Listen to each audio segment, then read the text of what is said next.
Update to my previous post.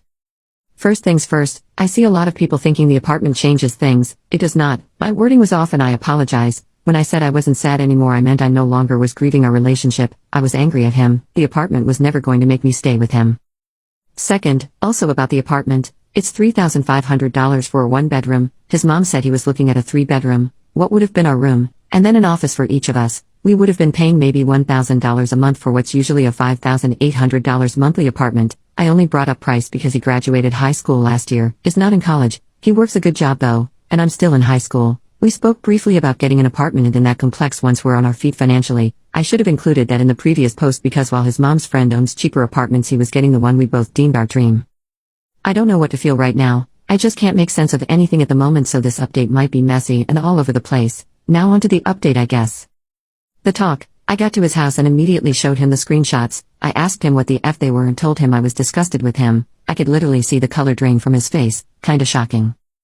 He started talking really fast and after like 45 seconds of rushed explanation he just stopped. He stopped talking for a minute or two and just stared at the floor. This pissed me off so much so I got up to leave. He grabbed my hand and told me he could explain everything. He handed me his phone and told me to open his Discord and click on one specific server. Y'all, I kinda just stared at him because, what the F? Anyways, he explained to me that one of the two guys he was tagging in these posts was a chauvinist and him and a few other people were gathering evidence to send to the dude's girlfriend. I did not believe him, at all. Then the mother effer opens his laptop and pulls up one of those group Google Doc things and it goes back like a month and a half. Him and some friends had noticed some weird behavior from the dude and decided to warn his girlfriend. The problem is, she's naive and they thought she wouldn't believe them without evidence. The doc had links to every TikTok they'd all commented on, screenshots of all their comments, and screenshots from the Discord of them deciding what TikTok to comment on and what to say. The comments he made, on the Discord server someone sent a screenshot of a private message from the guy, Dean. They were gathering evidence about basically saying he didn't trust my boyfriend because my boyfriend never said anything negative about me, so, the other mutual, let's call him Lucas, he tagged in the videos came up with a genius idea that my boyfriend should shite talk me publicly and call me his B and his property to gain this dude's trust. Literally what the F? I told my boyfriend that even if this was a setup for this dude, what he said about me was unacceptable and downright effing disgusting. He agreed wholeheartedly and showed me the part of their conversation where my boyfriend refused to say the things Lucas told him to, even after Lucas told boyfriend that Dean didn't trust him. My boyfriend's brilliant solution: give Lucas his TikTok password so Lucas could just do it. I saw in the server that boyfriend did give Lucas his password and Lucas even sent a screenshot of the first comment right after he made it. For the past week and a half, that's when the first comment about me was posted. Lucas had been in boyfriend's TikTok. At this point boyfriend was in tears and told me he was so sorry and would leave the Discord, block Lucas and never talk to him again. He even said he'd delete TikTok and let me set up parental settings on his phone to ensure he doesn't download it again. I said no to everything except him leaving the Discord and not participating in the doc anymore. Telling him I know about the apartment and the aftermath, I basically just told him I know and due to all of this I won't be moving in with him. He was upset that the surprise was ruined for me but said he understands. He told me that he's respect my wishes and wouldn't move forward with getting the apartment.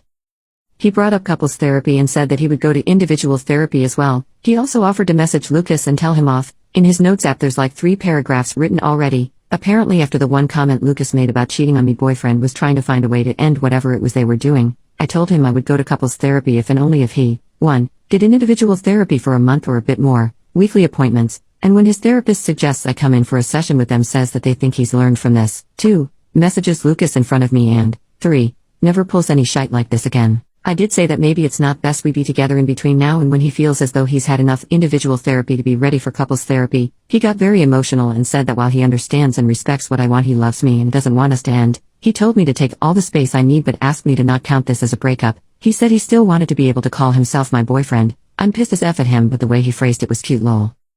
I told him okay, no breakup but definitely a break. Ground rules for the break. He brought ground rules up first. He told me that they don't have to be for me but he wants to show me he's sorry and prove that he doesn't agree with what Lucas said at all. His solution: give me rules to follow and I will. Every day until I've made this up to you. 1. No contact with Dean. 2. This is not a Ross or Rachel situation. No dating, flirting, sleeping with anyone else. 3. Apologize to his damn mother. 4. Texting is okay but not like we did before this. No texting multiple times an hour. No talking just to talk. Checking in, good morning, good night texts are okay. He came up with 1, 2, and 4. I told him to apologize to his mom for almost making her pop a blood vessel in the Dairy Queen parking lot. Lucas, he texted Lucas in front of me, basically just copy and pasted the message he was already planning to send, but he added some things. The gist of it is, I can't believe I went along with this. I can't believe I let you say that shite about my girlfriend. Why the F would you even think of her that way? Don't ever talk to either of us again. Then he blocked him. He blocked Dean as well. Not before calling him out and sending the doc link to him and Dean's girlfriend. My request lol 0. The Kraken, boyfriend's mom, they're talking right now. She's pissed. She was in the room next to the one we were in, so she heard most of what was said. He's showing her the screenshots of the Discord and the MSGs he sent Dean and Lucas. When we first got here I had to convince her to let me talk to him first. She was gonna beat his arse lol. I saw some comments briefly about it being weird that she wanted to be in the house just in case, so let me explain. BF's father was abusive. That's the short story. The long story is that he said a lot of the things that were in the screenshots, and when she would talk to him about it he would hit her. My boyfriend has never been violent with me or anyone. Mama Bear was just applying her past into the present situation because she didn't want me to go through what she did. Thanksgiving, boyfriend said that he wanted me here for Thanksgiving. He said he'd be in his room the whole time so I could spend the holiday with his mom and her friends. I said no. He should be able to spend the holiday with his family. He asked me if I'd come for his mom. I said I'll think about it. I think that's everything. I don't know how I feel right now. I'm tired and overwhelmed. I'll be going to individual therapy as well. I'm waiting until boyfriend and his mom get done talking so she can take me home, then I'll probably sleep for 12 hours. Thank you for the support. It kept me sane. Everything today happened so damn fast my head is spinning. These past like 5 hours have felt like 50.